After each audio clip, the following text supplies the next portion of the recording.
কবরও গেলে আমরা বুঝবো মাহফিল হইলে কবরবাসীরা কতদিন খুশি হয়। আরেকটু জোরে কর। আল্লাহ এই মাহফিলদারে কবুল করুক। এই মাহফিলের উসিলা করে অত্র এলাকার কবরবাসী, বিশেষ করে এই গ্রামের কবরবাসীর কবরটারে আল্লাহ জান্নাতের বাগান বানাই দেখ। সবাই বলেন আমিন। আজকের আপনারা মাহফিল সাজাইছেন, আল্লাহ বলেন আমি হাসরের ময়দানে একটা মাহফিল সাজাম। আরো জোরে কর। আল্লাহ নিজে সাজাইছে এই মাহফিলটা। কি মনে করেন এতটুকু বড় হইব? জান্নাতে যাওয়ার আগে একটা আল্লাহ নিজে মাহফিল করবেন, আর ওই মাহফিলের মধ্যে কোরআন তেলাওয়াত শুনাইয়া প্রত্যেক বান্দা বান্দিকে মহান আল্লাহ জান্নাতে প্রবেশ করার অনুমতি দান করবেন।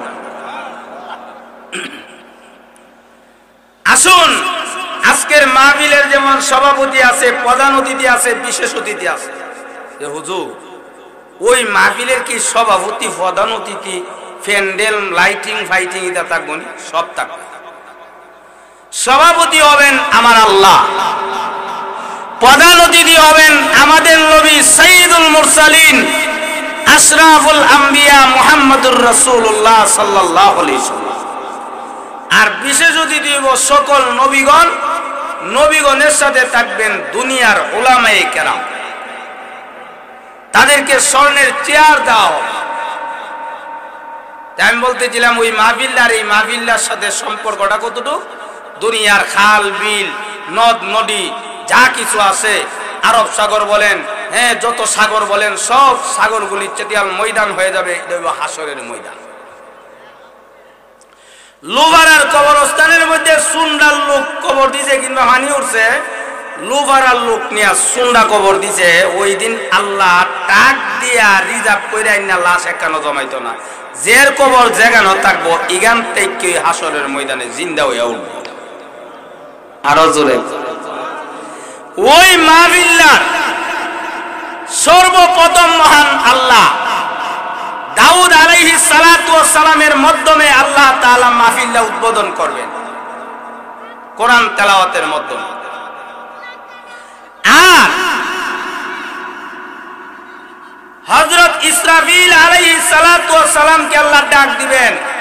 আজকে যেমন মাহফিলের মধ্যে গজল গাইছে, হাসরের ময়দানেও হামদে বাড়ি তালা গজলও পাঠ করব। সুবহানাল্লাহ কইতেন না? হযরত ইসরাফিল আলাইহিস সালাতু ওয়াস সালামকে ডাক দিয়ে বলেন, হে ইসরাফিল, তোমারে আমি একটা কণ্ঠ দিলাম, আজকে তুমি হামদে বাড়ি তালা পাঠ করো, অর্থাৎ গজল পড়ো। সুবহানাল্লাহ বলবেন না? এরপরে আল্লাহ তাআলা দাউদ পয়গম্বরকে আল্লাহ ডাক দিয়া বলবেন, দাউদ তুমি আমার কালাম থেকে সূরা তোহা তেলাওয়াত করো। দাউদ আলাইহিস সালাতু ওয়াস সালাম আল্লাহর প্রস্ত করার পরে, হুকুম করার পরে দাউদ নবী ডাক দিয়া বলবেন, আল্লাহ আমি তো কোরআন শরীফ পড়ছিও না, আমার বাবাও পড়ছে না, আমার দাদাও পড়ছে না, আমার 14 গোষ্ঠীর মধ্যে কোরআন শরীফ দেখছিও না, পড়বো কই থেকে? আর আমি তো নিজেও দেখছি না। আল্লাহ আমি কোরআন কেমনে পড়বো? তখন আল্লাহ পাক ডাক দিয়া বলবেন, হে দাউদ কোরআন পড়ো। এই পড়ো কথাটার সাথে সাথে আমাদের ছেলেরা মেয়েরা 7 বছর, 3 বছর, 5 বছর, 1 বছর, 2 বছরে কোরআনের হাফেজ হও। পড়ো কথাটার সাথে সাথে দাউদ পয়গম্বরের সিনার ভিতরে আস্থা 30 পারা কোরআন শরীফটা ঢুকে যাবে।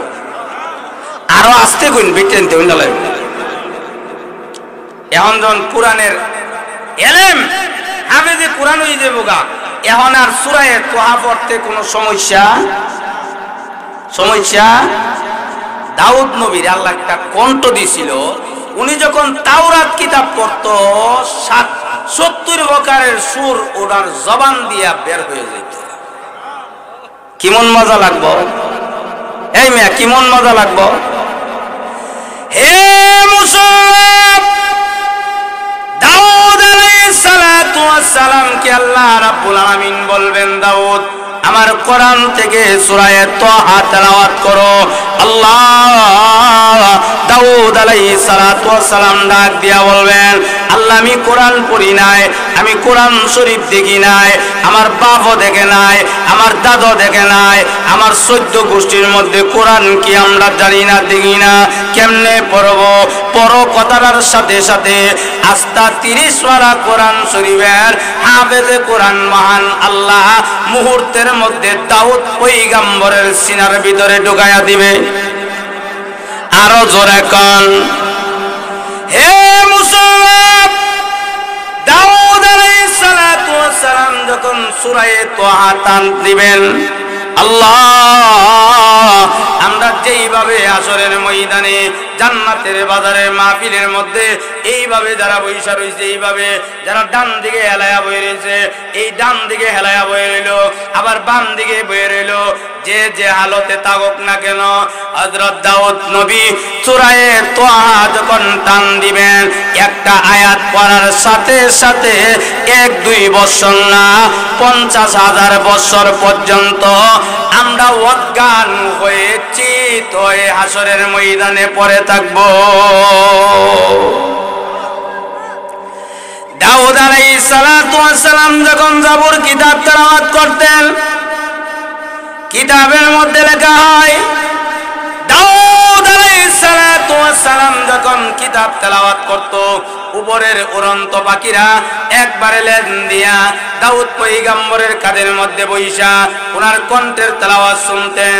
দরিয়ার মাছগুলি উপরে উঠে যাইত, উঠে মনোযোগ সহকারে ওনার কণ্ঠের তেলাওয়াত শুনতেন। আল্লাহু আকবার। দাউদ পয়গম্বর যখন একটা টান দিবেন, সূরা তাহা যখন পড়া আরম্ভ করব, এক টানের আওয়াজে আস্তা হাসরের ময়দানটা কান লড়াইবে না, মাথা লড়াইবে না। কি শুনলাম রে? 50,000 বছর পর্যন্ত আমরা কি শুনলাম জানি? এইভাবে অজ্ঞান হয়ে পড়ে থাকব। লা ইলাহা ইল্লাল্লাহ, জোরে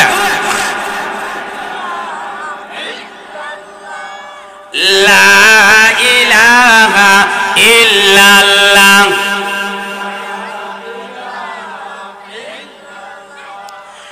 লা ইলাহা ইল্লাল্লাহ, লা ইলাহা, লা ইলাহা ইল্লাল্লাহ, লা ইলাহা, লা ইলাহা ইল্লাল্লাহ, লা ইলাহা, লা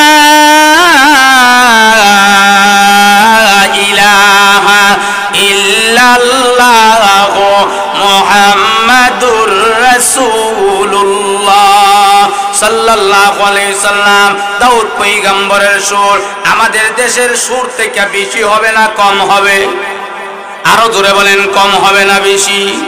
আল্লাহ কার নামাজও পড়ে রোজার আগে, আবার টুপিও মাথার, পাঞ্জাবিও করতো, ফোর্ডের মধ্যে তসবিহ আছে, সুবহানাল্লাহ সুবহানাল্লাহ, এইভাবে সুবহানাল্লাহর তাসবিহও পড়ে, আবার নামাজ পড়ে গিয়ে দোকানে বইয়া কও, কি রে কালো, এ কালো, কালা দেন দিসলে লাল বেডি রে, হিবিডি রে, দেখ জোরে কোন আসিনি?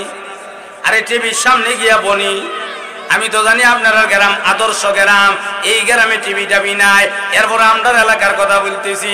কার নামাজও পড়ে রোজার আগে, টুপি মাথার, আবার পাঞ্জাবিও করতো, নামাজ পড়া বাইরিছে, বাইরে সুবহানাল্লাহ সুবহানাল্লাহ পড়তে পড়তে গিয়ে হামাইছে দোকান, ও কালু রে কাল্লা যেটা দিসলে এইটা দে, আছে না নাই? আরো জোরে কন। এ মুসলমান, দুনিয়ার মাত্র একটু সুরের জন্য মানুষ কেল্লা লড়া, আখিরাতের সুর দাউদ পয়গম্বরের সুরটা তুই না, এইভাবে দেখা যাইব। কোরআনের আওয়াজ শুই না, ওনার কণ্ঠের আওয়াজ শুই না, 1-2 দিন না 50,000 বছর পর্যন্ত আমরা অজ্ঞান হয়ে যাব। আরো জোরে কন। আর দুনিয়ার সুরিটা কি সুর? এমন গান বাইরিছে যেই গানে ঈমান নষ্ট হয়। জোরে কন, ঠিক নেই? কত জাতের গান বেরিয়েছে। প্রাণের মুর্শিদ মুর্শিদ ওই ও দেন কাহা মারাইলি যেটা, জোরে কোন আছে না নাই? আরো জোরে কোন। আজ নিশিতে আইসো মুর্শিদ ওয়াবাগিরি বাঙ্গা গড়ে, বালা গড়াইতো না, বাঙ্গা গড়াইতো। জোরে কোন আসেনি? এই সুর শুই না। যেমন ভাবে বৃদ্ধ মানুষও কিছু আছে, আবার যুবক যুবতীরাও দেখা গেছে ইয়ারফোন লাগাইয়া সারা রাত ঘুমায়, ঘুম আসে না, গান না শুনলে ঘুমায় না, এইভাবে ইয়ারফোন লাগাইয়া ঘুমায়া যা। বলেন তো দেখি এই হালতে যদি মারা যা, মরণটা বালা হইব না খারাপ? আরো জোরে কন। আল্লাহ তাফসীরের কিতাবের মধ্যে লেখছেন, আমরা যখন ঘুমায়া যাই তখন আল্লাহ তাআলা রূহ জগতে রূহটারে নিয়া যায়, আল্লাহর পছন্দ হইলে ফিরাইয়া দে, আর নাইলে নাই। ঘুমের মধ্যে মানুষ মারা গেছে, এমন হইছে না? আরো জোরে কন। আমার এলাকার মধ্যে এক লোক রমজান মাসও তারাবির নামাজ সইরা গিয়াছে, এরা গরো ঘুমাইছে, ঘুমের মধ্যে মরণ হয়ে গেছে। কিন্তু দেখা গেছে সেরির সময় বউয়ে খানাও না ফাঁক করে ডাকতেছে, এই উঠো না, এই উঠো না, এই উঠো না। আসলে কিন্তু আজরাইলে জান কবজ করে লাইছে, উনি মইরা রইছে। এই খবর ও যুবক, ও যুবতী, তোমরা দিন দেখা যা ঘুমাইবার সময় ইয়ারফোন লাগায়া গান শুনতে শুনতে তোমরা ঘুমে যাও, ঘুমের ঘরে যদি তোমার আজরাইল সাক্ষাৎ হয়, মরণটা বালা হইব না খারাপ? আরো জোরে বলেন। এই জন্য মোহতারাম হাজিরিন, ঘুম একটা ইবাদত, ঘুম একটা ইবাদত। এই জন্য আমরা উযু করে ঘুমাইব, ডাইন করে ঘুমাইব, ঘুমের দোয়া পরে ঘুমাইব। যদিও আমরা উযু অবস্থা ঘুমে যাই, যদি দোয়া পরে ঘুমে যাই, আল্লাহ তাআলা হইতে পারে এই দোয়ার বরকতে, এই সুন্নতটার বরকতে মহান আল্লাহ জীবনের গুনাহ মাফ করে দিবে। তাহলে এই মাহফিল আজকে করাইলে আমি বলতেছিলাম আল্লাহ হাসরের ময়দানও মাহফিল করাইবেন। আল্লাহ এই মাহফিলটারে কবুল করুক, সবাই বলেন আমিন। আরো জোরে বলেন আমিন। আমি আয়াতে কারিমার থেকে দুইটা আয়াত পড়েছি কোরআন থেকে, একটা হইল নবীজির শানে, আরেকটা হইল মৃত্যুর আয়াত। হ্যাঁ, দুনিয়া দিন ধ্বংস হবে এই আয়াত। আসুন আমি যে আয়াতে কারিমা তেলাওয়াত করেছি, আল্লাহ বলেন যে ওমা আরসালনাকা ইল্লা রাহমাতাল লিল আলামিন। আল্লাহ পাক বলেন, ও জগতের মানুষ, আমি আমার বন্ধু, আমি আমার হাবিব, আমি আমার বন্ধুকে আমি আল্লাহ এই পৃথিবীতে রহমত হিসাবে দুনিয়াতে প্রেরণ করেছি। কি হিসাবে? রহমত। কেমন রহমত? আমরা নবীজি পবিত্র হাত মুবারকটা মাটিতে লাগাইলে মাটিটারে মহান আল্লাহ স্বর্ণের চাকা বানাই দিত। আরো জোরে কর। আমরা নবীজি ঘর থেকে বাইর হইলে মাটিতে সালাম দিত, জমিনে সালাম দিত, আসমানে সালাম দিত, গাছে সালাম দিত, পাখিরা পর্যন্ত, এমনকি জিন্নাতরা পর্যন্ত আমরা নবীরে সালাম দিত। তাহলে বড় নবী না ছোট নবী? সবাই বলেন বড় নবী না ছোট নবী? বড় নবীর বড় উম্মত, উম্মতের মর্যাদা বড় না ছোট? আমরা দামি উম্মত না কম দামি? দামি। নবীজি যখন ঘর থেকে বের হইতো তখন সালামের জবাব দিত। কেমনে? সাহাবায়ে কেরাম দেখা যাইতো নবীজির পিছনে পিছনে হাঁটতো। আপনারা ইমাম সাহেব যদি হাইটা যা, আপনারা কি সামনে যাবেন না পিছে দা? পিছে দেয় আদব ইমাম সাহেব, জোরে কোন ঠিক নেই? নবীজি আগে আগে হাঁটতেছে, সাহাবায়ে কেরাম পিছনে পিছনে হাঁটতেছে। নবীজি কতক্ষণ পরে পরে কয় ওয়া আলাইকুম সালাম, ওয়া আলাইকুম সালাম, ওয়া আলাইকুম সালাম। একজন সাহাবী কয় ইয়া রাসূলুল্লাহ, আমনের সামনে যা লোক আইতো দিহি না, যাইতো দিহি না, আইতো দিহি না, যাইতো দিহি না, কিন্তু সালামের জবাব দেন, এর কারণটা কি? কারণ আছে না নাই? আরো জোরে কয়। আপনারা ইমাম সাহেব যদি আগে দায়িত্ব যা, সামনে দাঁড়িয়েও না, পিছের থেকে সামনে জানা, যদি কত্তান পরে পরে ওয়া আলাইকুম সালাম, ওয়া আলাইকুম সালাম, ওয়া আলাইকুম সালাম, তাহলে মুসল্লি তো আর সব এক সমান না। কোন কোন মুসল্লি কই লইব যে আমরার ইমাম সাহেবের মনত তার মাথার তার ছুটে গেছে। জোরে কোন ঠিক নেই? আরো জোরে কোন। একজন সাহাবী ডাক দিয়া বলেন ইয়া রাসূলুল্লাহ, ইয়া হাবিবাল্লাহ, ওগো আল্লাহর নবী, কোন মানুষ আসতে দেখি না, যাইতে দেখি না, শুধু আপনি সালামের জবাব দেন, এর কারণটা কি? জোরে জোরে কোন সুবহানাল্লাহ। আরো জোরে কোন। হে মুসলমান, আল্লাহ ডাক দিয়া বলেন সাহাবীরা রে, আমি শুধু তোমাদের নবী না, আমি আসমানেরও নবী, আমি জমিনের নবী, আমি পাথরের নবী, আমি গাছের নবী, সমস্ত মখলুকাতের নবী হিসাবে আমার আল্লাহ রাব্বুল আলামিন রহমাতুল লিল আলামিন হিসাবে দুনিয়াতে প্রেরণ করেছে। তোমরা যেমন সালাম দেও, আমারে জমিনে সালাম দে, আসমানে সালাম দে, পাখিরা পর্যন্ত সালাম দে, এমনকি জিন্নাতরা পর্যন্ত সালাম দে। এই জন্য আমি যখন ঘর থেকে বের হয়ে যায় তখন আমারে সালাম দে। তোমরা দেখো না আমি নবীজি চক্ষু মোবারক দিয়া দেখি এবং সালামের জবাব আমি প্রদান করি। ওয়ামা আরসালনাকা ইল্লা রাহমাতাল লিল আলামিন। জোরে জোরে কন্যা সুবহানাল্লাহ। আমরা নবী বড় নবী না ছোট নবী? আরো জোরে কন। মানতে পারলাম না, আরেকটু জোরে কন। আল্লাহু আকবার। বড় নবীর বড় উম্মত, উম্মতের মর্যাদা কম না বেশি? আরো জোরে কন। কেমন বেশি? এ মুসলমান, জিবরাইল আলাইহিস সালাতু ওয়াস সালামকে মহান আল্লাহ 600 নূরের পাখা দিয়েছে। আল্লাহ একটা পাখা যদি এইভাবে উঠা আবার লামা, চোখের পলক দিতে যতক্ষণ সময় লাগে উঠাইতে দেরি হয়, আসমানের মধ্যে চলে যা, আবার আসমান থেকে যদি লামায়া দেওয়া হয় জমিনের মধ্যে চলে আসে। আল্লাহ জিবরাইল আলাইহিস সালাতু ওয়াস সালাম বলেন, ও মানুষ, তোমরা যখন জান্নাতের মধ্যে যখন তোমরা দাখিল করবা, তোমরা যখন প্রবেশ হইবা, আখিরি জামানার নবীর উম্মত যখন বেহেশতের মধ্যে প্রবেশ করা হবে, ফুলসিরাতের ফুলের উপরে যখন দৌড়ায়া যাবে, জিবরাইল বলেন আমার নূরের 600 পাখাগুলি আমি ফুলসিরাতের বিজলির মধ্যে আমি এইভাবে বিছায়া দিব। আখিরি জামানার উম্মতরা দৌড়াইয়া দৌড়াইয়া আমার পাখার মধ্যে নাইসা নাইসা তারা জান্নাতের মধ্যে প্রবেশ করবে। আরেকটু জোরে কন।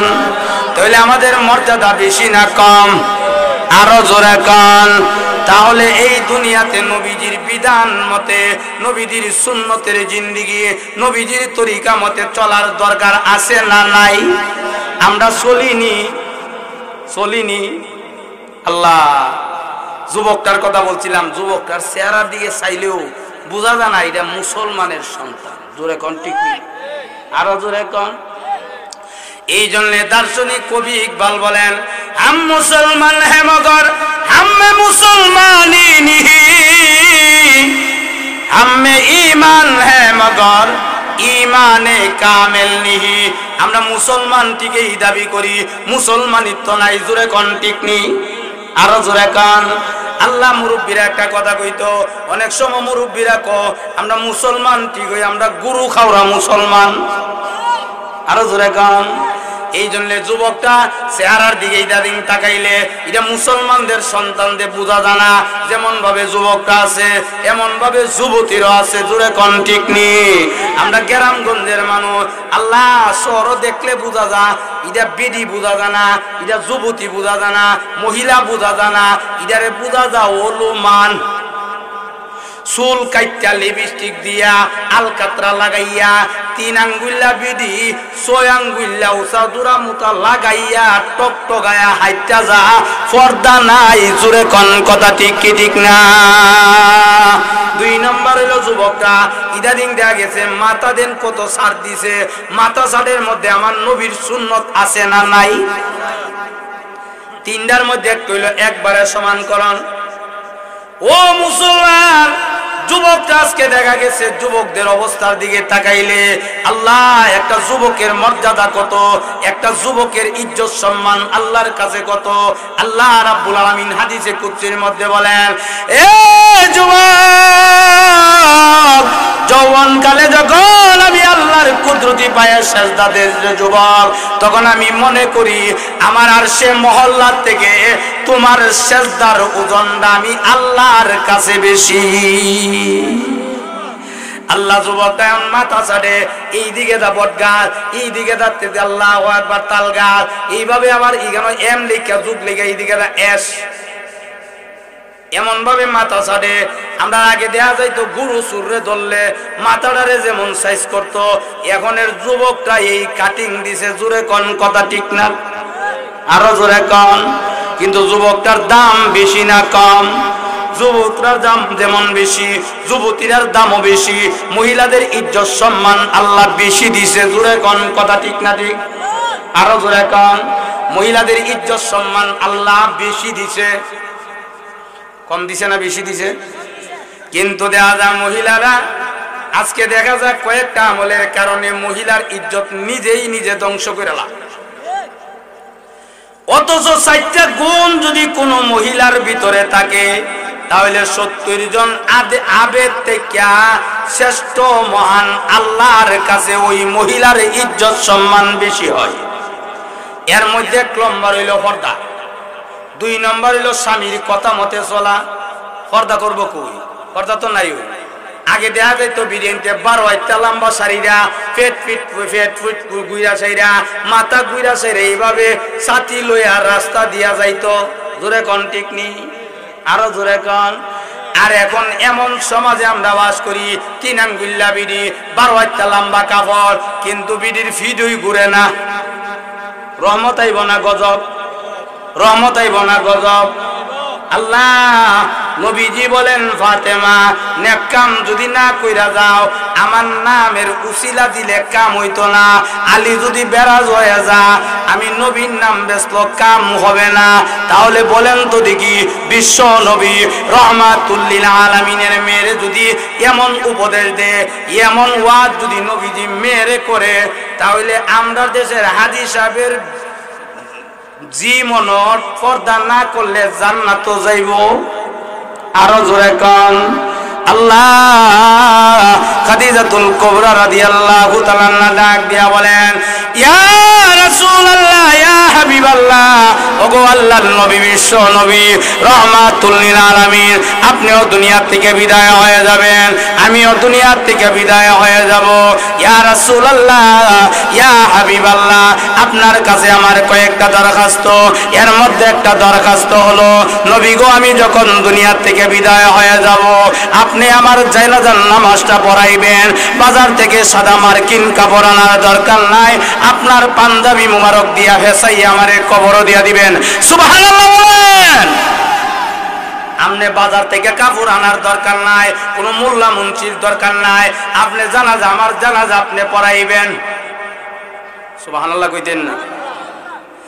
ও নবীজি, আরেকটা দরখাস্ত কি জানেননি?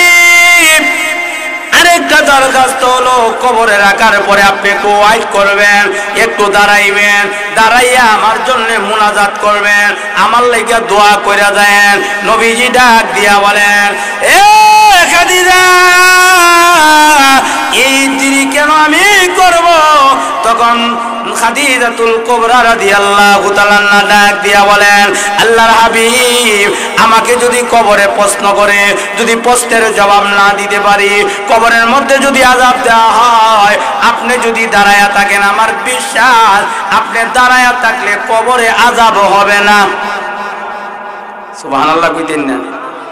অথচ খাদিজাতুল কুবরা রাদিয়াল্লাহু তাআলা আনহার ব্যাপারে নবীজি বলছেন, খাদিজাতুল কুবরা রাদিয়াল্লাহু তাআলা আনহার ব্যাপারে কিতাবের মধ্যে লেখা হয়, স্বয়ং মহান আল্লাহ নিজে সালাম দিবেন। আর হাজী সাহেবের বউ, হাজী সাহেবের জি, আল্লাহ পর্দা নাই, যে মন চাইদি জিন্দেগি করে, জামাইর কথা শুনে না। জোরে কোন কথা ঠিক কি ঠিক না? আছে না নাই? এই আমল যদি থাকে তাহলে মনে করেন আল্লাহর পক্ষ থেকে রহমত আইব না গজব আইব? রহমত আইব না গজব আইব? আল্লাহ গজব আসার কয়েকটা কল্যাণ। এর মধ্যে 1 নম্বর হইল, মেয়েরা যখন বেপরদা করে, আরাম খানা খাদ্য যখন খায়া ফেলে, তখন অটোমেটিক আল্লাহর পক্ষ থেকে গজব আসে। এই জন্য পর্দার দরকার আছে না নাই? আরো জোরে কন। এই জন্য আসুন আল্লাহু আকবার, স্বয়ং নবীজি খাদিজাতুল কুবরা রাদিয়াল্লাহু তাআলা আনহাকে মহান আল্লাহ সালাম জানাইছে। এরপরও কবরে নিয়ে আযাব হয়, কবরের ভয়ে নবীজির কাছে দরখাস্ত করেছে, ও মানুষ, নবীজির বিবির এমন অবস্থা যদি হয়, নবীজির মেয়ের অবস্থা যদি এমন হয়, কবরের ভয় করে, তাহলে আমাদের অবস্থা কি হইব? আমাদের অবস্থা কি হবে? আল্লাহ অথচ আল্লাহ টাইটেল দিয়েছেন রহমাতুল লিল আলামিন। আমদান নবী তো এমন একজন নবী, আমদান নবীর কথা আসমান জমিনের কথা শুনতো, ফাত্তরে আমদার কথা শুনতো। জোরে কোন কথা ঠিক কি ঠিক না? আরো জোরে কোন। কিতাবের মধ্যে লিখছেন ঈসা আলাইহিস সালাতু ওয়াস সালাম ওনার জীবনের 4 জন লোককে জিন্দা করছে। কয়জন বলেন? কয়জন? একবারে আস্তা মরা মানুষকে ঈসা আলাইহিস সালাতু ওয়াস সালাম জিন্দা করছে। ডাইরেক্ট কবর থেকে ডাক দিছে, জিন্দা হইয়া কবরের সারসুল লইয়া ঈসা নবীরে সালাম দিতে একটা মুহূর্ত দেরি হয় নাই। এখন প্রশ্ন হইতে পারে, হুজুর ঈসা নবী যদি মৃত্যু ব্যক্তিরে জিন্দা করে থাকে, তাহলে আমদান নবী মৃত্যু ব্যক্তিরে জিন্দা করছিনি? আমদান নবীকে মহান আল্লাহ এমন মর্যাদা দিছে, সকল নবীরে যেই পরিমাণ মর্যাদা দিছে, আমদান নবীরে আল্লাহ এর থেকে আরো বেশি মর্যাদা দিছে। আর একটু জোরে কয়। একজন ধনাঢ্য লোকের মেয়ে এই আমদান নবীর কাছে কালিমা পড়ে মুসলমান হয়ে গেছে, কিন্তু কয়েকদিন আগে ওনার আব্বা দুনিয়া থেকে বিদায় হয়ে গেছে। অনেক বড় লোকের মেয়ে চুপে চাপে আমদান নবীর কাছে কালিমা পড়ে মুসলমান হয়ে গেছে। আমদান নবীর কাছে যখন কালিমা পড়ে মুসলমান হয়েছে, আমদান নবীর সামনে সাহাবায়ে কেরামও ছিল, কিছু নামদারি কিছু মুসলমানও ছিল। হেরার নাম হইল মুনাফিক, শরীয়তের দৃষ্টিতে লেখা হয়েছে। তারা গিয়া ওই মেয়ের মার কাছে গিয়া কই গো, তোমার মেয়ে গিয়া আব্দুল্লাহর ছেলে মুহাম্মদের কাছে কালিমা পড়ে মুসলমান হয়ে গেছে। এমন লোক সমাজে নাই? বইয়া ইগানো এক কথা কো, বাজারও গিয়ে আরেক কথা, দোকানও বইয়া এক কথা, সামনে এক কথা, পিছে আরেক কথা। এটার নাম হইল মুনাফিক। সালবাদ যারা রেখো কি দেখো মুনাফিক বলা। তখন এই মহিলা কালিমা পড়ে মুসলমান হয়েছে, কোরআন তেলাওয়াত করে, নামাজ পড়ে, ইসলাম ধর্ম গ্রহণ করার পরের দিন থেকে নিয়ে 15 দিন পরে এই যুবতী, এই মহিলা দুনিয়া থেকে বিদায় হয়ে গেছে। সুবহানাল্লাহ বলবেন না? এখন এই মেয়ের মা আমদান নবীর কাছে আয়া কয়, হুজুর আমি এমক প্রভাবশালী, এমক ধনাঢ্য ব্যক্তির বিবি আপনার দরবারে আসছি, কিছুদিন আগে বলে আমার মেয়েটা কালিমা পড়ে মুসলমান হয়েছে। নবীজি বলেন, হ্যাঁ আপনার মেয়ে আমার কাছে কালিমা পড়ে মুসলমান হয়েছে। হুজুর আমি জানতে চাই আমার মেয়ের অবস্থাটা, কবরের জগতের অবস্থাটা আমি জানতে চাই। তখন নবীজি বললেন, চলো আমার সাথে, তোমার মেয়ের কবরটা কোথায় আমাকে দেখায় দাও। তখন নবীজি আগে আগে হাঁটতেছে, আর মেয়েটা মহিলা নবীর পিছনে পিছনে চলতেছে। আপনারা বলতে পারেন যে হুজুর এই মহিলাদের নবীর পিছনে গেল, এই শরীয়ত যদি জারি থাকতো তাহলে বন্ড ফিররা কইল আমদার লাগিয়া বালা হইছে। জোরে কোন ঠিক নি? আরো জোরে কোন। বেডা বিডি ফির মুরিদ একসাথে নাচা নাচি উড়রে ধররে আছে না নাই? আরো জোরে কোন। এটা কি ইসলাম সাপোর্ট করে না করে না? আরো জোরে কোন। আল্লাহ এই সমস্ত আমল থেকে আমাদেরকে হেফাজত করুক, সবাই বলেন আমিন। ওই সময় পর্দার আয়াত নাজেল হয় নাই, পর্দার আয়াত নাজেল হয় না। তখন নবীজি আগে আগে হাঁটে, আর মেয়েটা নবীজির পিছনে পিছনে যাইতেছে। নবীজি বলেন, হে মেয়ে, তোমার মেয়ের কবরটা কোথায়? তখন মেয়েটা ডাক দিয়া বলেন, ইয়া রাসূলুল্লাহ, ইয়া হাবিবাল্লাহ, এই দেন দেখা যায় খেজুরি গাছটা, এই খেজুরি গাছের নিচে আমার মেয়ের কবর। নবীজি কবরের সামনে গিয়া ডাক দিলেন, কুম বিইজনিল্লাহ, হে এই কবরে কে আছো? আমি রহমাতুল লিল আলামিন বলি, আল্লাহর হুকুমে জিন্দা হয়ে যাও। সুবহানাল্লাহ কইতেন না? জিন্দা হইবনি, জিন্দা হইবনি। নবীজি ডাকটা দেওয়ার সাথে সাথে কবরটা দুইটা ভাগ হয়ে গেছে। কবর থেকে মেয়েটা জিন্দা হইয়া আমদার নবীর একটা সালাম দিতে একটা মুহূর্ত দেরি করে নাই, একটা জবানও বন্ধ রাখবেন না। চিৎকার দিয়া বলেন আল্লাহু আকবার। আর একটু জোরে বলেন আল্লাহু আকবার। আমরা যদি শবে বরাতের রাত কবর জিয়ারত করেন না, ফজরের নামাজের পরে যদি মার কবরের সামনে গিয়েছিরা খালো আলহামদুলিল্লাহি রাব্বিল আলামিন আর রহমানির রহিম রাহিম কইছেন, আর সামনের কবরটা দুইটা বাঘ হয়ে যদি সারসুল লইয়া যদি আসসালামু আলাইকুম বাইসা বালা আসেননি, জাগাত থাকবো, জুতা মুজা থাকবো, বেড়া বুড়া হালাইয়া জুতা মুজা হালাইয়া বেড়া বুড়া বাইঙ্গা জান বাঁচাইবো। জুরে কোন ঠিক কি ঠিক না? আল্লাহ নবীজিরে কবরটা দুইটা ভাগ হয়ে গেছে, দাঁড়ায়া ডাক দিয়া বলেন আসসালাতু আসসালামু আলাইকা ইয়া রাসূলুল্লাহ ইয়া হাবিবাল্লাহ। সুবহানাল্লাহ কইতেন না? আরেকটু জোরে কর। হে মুসলমান